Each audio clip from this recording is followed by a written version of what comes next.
નમસ્કાર, આપ જોઈ રહ્યા છો લખત ન્યૂઝ અપડેટ ચેનલ। તમામ સમાચાર અને અપડેટ મેળવવા માટે ચેનલને સબસ્ક્રાઇબ કરો અને બેલ આઇકન પર ક્લિક કરો જેથી તમામ સમાચાર અને અપડેટ તમને મળી રહે। વિસાવદરમાં ગૌચર આંદોલનના માલધારીઓની મુલાકાત લેતા કોંગ્રેસ અગ્રણી।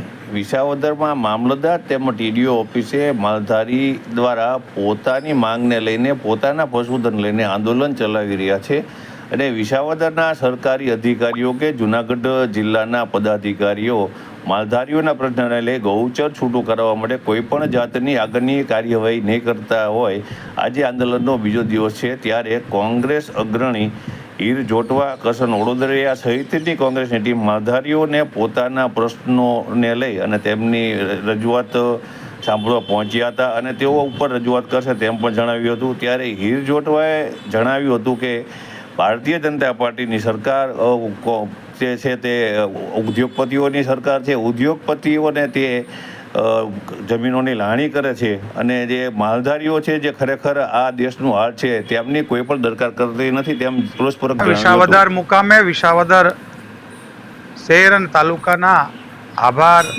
વિધિ માટે હું આવેલો ત્યારે ધ્યાનમાં આવ્યું કે માલધારીઓનો ગાયોના પ્રશ્ને કંઈક આંદોલન ચાલે છે।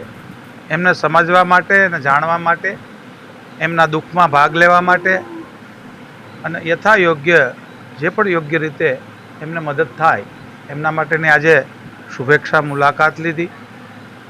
ખેડૂતોની વાત કરનારા ગાયો ભૂખી મરે, ગાયોની બેહાલ હોય ત્યારે ગુજરાત આખાની જે સ્થિતિ છે એ સ્થિતિ સુધાર લાવવા માટે માલધારીઓ જે આંદોલન કરી રહ્યા છે તે માલધારીઓ પાસેથી વિગત મેળવી અને તંત્રએ યોગ્ય કાર્યવાહી કરે અને સરકાર આ બાબતમાં જાગૃત થાય એવી આ તકે અપીલ કરું છું અને ગાયો માટે અને માલધારીઓ માટે સરકાર થોડી પણ એની વાત સાંભળે અને મદદ કરે એવી અહીંથી વિનંતી કરું છું।